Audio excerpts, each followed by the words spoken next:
Hello and welcome back to another episode of Dugout Debrief. My name is Jack Burke. Today we're going to be breaking down game one of the series between the Kansas City Royals and New York Yankees. This game one took place on May 25th, 2026, down in Kansas City, Missouri, where we have a very interesting matchup between Will Warren and Michael Wacha.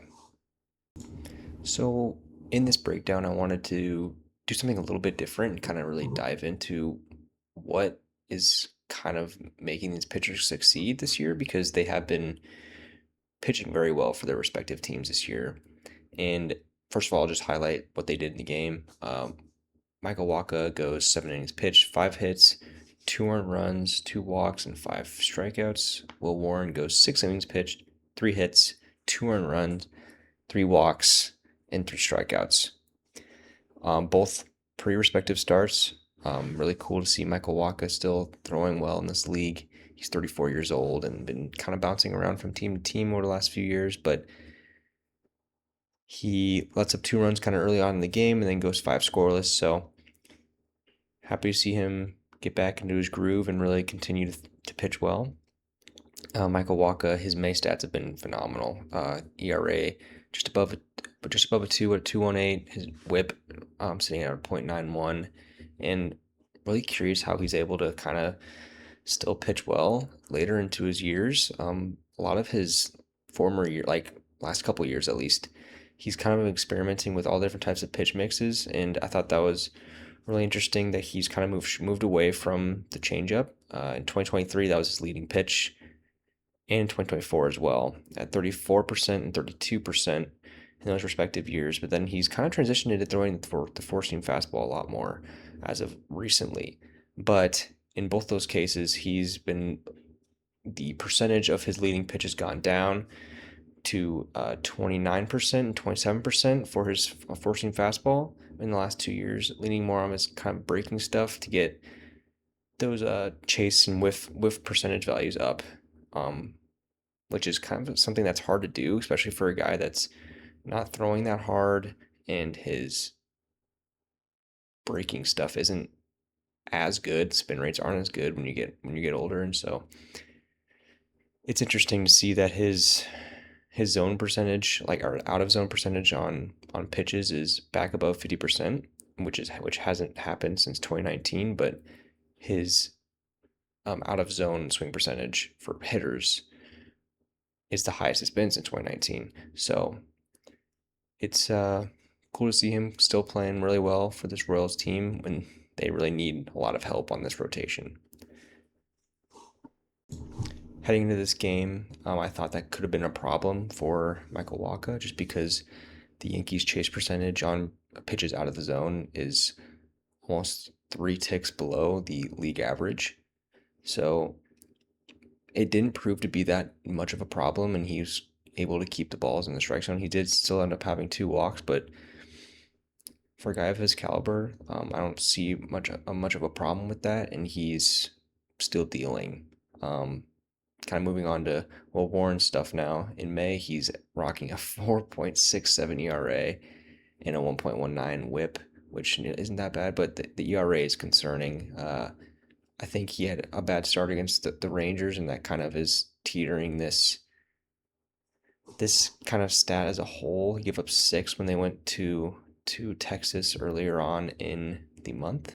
Now I wanted to also get into his pitch mix. He's only been in the league 3 years, and so he is more of a lower arm angle guy. Michael Wacha kind of lives around the low 50 percentage in arm angle, and Will Warren's sitting at like a 29-degree arm angle right now this year, and he's actually gone up 2 degrees in the last 2 years. So, or he's gone up in increments of two degrees in the last 2 years. So he started at 25, and now he's at 29 over the last 3 years. So he's a more of a lower arm angle kind of guy, and he's going to be getting a lot of usage out of his sweeper and his four-seam fastball, which will still have a little bit of run on it just because his arm angle is so severe compared to other pitchers like Michael Wacha that come a little bit more over the top.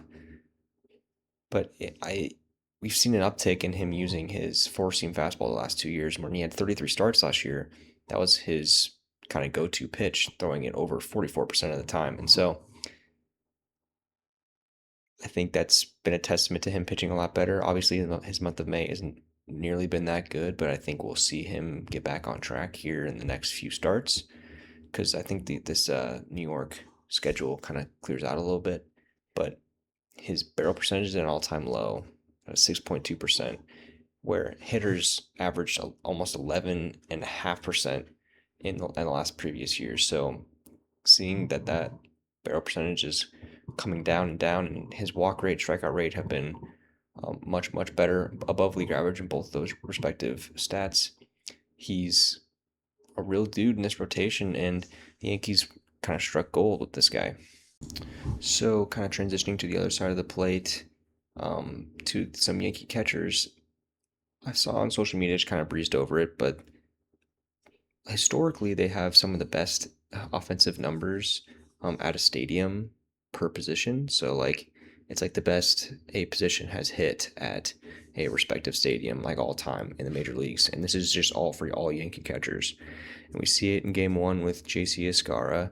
And I'm filming this after the conclusion of game two, but game two was kind of a nothing burger, anyways, because the Yankees ended up taking that 15-1. But Austin Wells has a day at the plate as well in game two. And so, if I'm a gambling man, that's something that I'd look into for game three. But it's pretty crazy how history can just repeat itself like that and continue to show its way through after all these years. I think this is like a annual, or not, like over the course of a century kind of stat kind of thing. However long the Royals have been playing at Kauffman Stadium, these Yankees catchers, when they go there, seem to always produce. But anyways, getting into the contents of the game, the Yankees strike early with a Cody Bellinger home run off of Michael Wacha and a few different types of base runners where Jose Caballero was able to get a base knock and get him in. I think the Yankees are really happy to see him back in the lineup. I know Aaron Boone is happy to have him back in the lineup. He spoke about it a lot in his post-game press conferences, but I think it puts him in a tough position because they still have Anthony Volpe up on this team, and Volpe's not really able to play any other position than shortstop, and so this forces them to put Caballero at third base or throw him in the outfield. I just think it's kind of mind-boggling that the Yankees can be so thin at these other positions. Like having to play Ryan McMahon at third base, where he's been playing awful offensively for this team, and they don't have any, like with Giancarlo Stanton now and Jason Dominguez hurt. I think like I'm unsure where this team's going to go moving forward, but as of right now, Volpe seems to be doing okay at shortstop. I know they had sent him down earlier in the year, but this could be good for him later on in this game. We'll talk about it a little bit later, but he seems to be playing at a better place, and maybe that sending down kind of helps. Obviously, defensively, he's not what Caballero is. Caballero is one of the best defensive shortstops or infielders in the league, and so it's going to be tough to kind of replace that, but Volpe's really never played anywhere else, and with Jazz at second, it's an interesting conversation to have if I'm a Yankees fan, and Aaron Boone's kind of getting put in a tough spot, but I wouldn't worry too much because you have Garrett Cole back now, and Max Fried will hopefully be coming back soon. So the best rotation in baseball. It's hard to really complain about what you're gonna do with your third baseman or second third baseman at this point. All right, so after that kind of big second inning where the Yankees get 2 runs off of that Bellinger home run and Caballero base hit, or RBI base hit, the Royals get walked. Will Warren walks the bases loaded, and Ben Massey's able to kind of take advantage of that and hit a deep sac fly to bring in a run, but not something that you'd see a lot out of Will Warren. He's got a better than league average walk percentage right now at 6.6%, and really have seen an uptick in those walk numbers in the month of May. I think he's just kind of having a bad month, and he'll be. I think this is kind of an outlier for him. Obviously, he's still a really young player, and I talked about it a little bit earlier, but I think he's going to be back in no time, and they need him because Max Fried's still out. So, also one interesting fact I wanted to bring to you was Aaron Judge was able to hit a double off of Michael Wacha today. He's had a really weird career stat line against Michael Wacha for some reason. Leading up to this game, he's hit a career 173 batting average against Michael Wacha, but granted, he's had a 500 batting average heading into this game since 2023. So I think the recency bias. I'm gonna still roll with Aaron Judge. He's like the best hitter in the major leagues. He's not really doing it as well this year. He still has like 18 bombs, but he's. I'm not worried about Aaron Judge, and no one should be really worried about Aaron Judge. He still has a 900 OPS. Um, he's just a little bit slower than what we'd expect because he's the best hitter in the league. But yeah, after that early rough second inning for Michael Wacha, he really settles in, throws 5 scoreless. There's a few times in different innings that Yankees had runners in scoring position and they just weren't able to capitalize. Thought that was something of note for this game. But yeah, anyways, later on, Salvador Perez, he goes yard to tie the game at 2-2. He really hasn't had the best year. I think he needs to get settled in. He's obviously aging. But this home run ties George Brett for the most home runs at Kauffman Stadium. So that's pretty fun. I think people now are kind of talking about him being a bid for Cooperstown. I don't know if that's necessarily where my head goes with it. I think he is definitely in the conversation. I think he probably should be in Cooperstown. But right now, I'm not thinking about that. I'm thinking about what's going on in the field.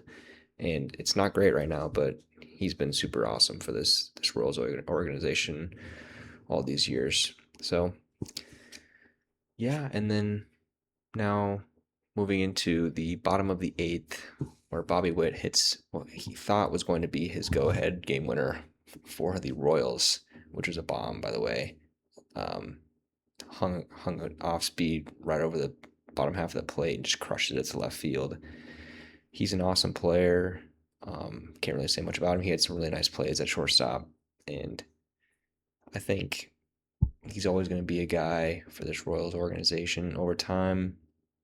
And it sucks that they're not good this year because there's times where you could see this team coming back and getting better, but with injuries and who knows. I just think the Guardians have just been such a more consistent pace and team over the course of the last few years. Obviously, the Royals did make that run to the ALCS against these Yankees, but I don't know. I wish I was hoping for better things for this team, and especially Bobby Witt. Also, something of note for the bottom of the 8th after the Bobby Witt home run, the Royals had a runner on second.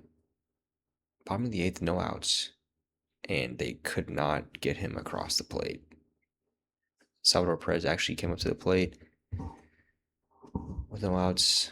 Got to move him over somehow.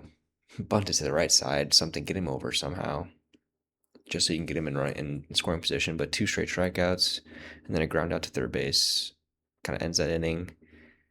It goes a little bit unnoticed because the Royals had the lead, but that cushion would have been really nice. I think hindsight's 2020, but the Yankees end up winning 4-3. I think it's an important thing. Like the Royals have been so bad with runners in scoring position this year. I think that would have been a big momentum changer if they were able to get another one across. And then the top of the 9th comes Paul Goldschmidt, the broken bat infield single. I mean, that was a tough play. Bobby Witt there was a ton of spin on that ball, and it was slow, and there's a low percentage chance that Bobby Witt makes that play. And then Jazz Chisholm, he's starting to hit a little bit better. He's not been an average guy at all in his career, and not really a power guy either. But obviously, defensively, he's got it. So, but he comes up big and hits a double down the line, or legs out a double down the line, puts runners on second and third, and then Volpe comes to the plate. I think this was like cinema for Yankees fans because it goes one way, they could hate him. The other way, they love him. And obviously here he's able to come up big and get that base hit to bring in those 2 runs. But this could be going a lot of different ways. I think if he grounds out there or strikes out, I mean, this Yankees fan base could have been lighting up the world. I mean, obviously, some like most of these Yankees fans aren't really.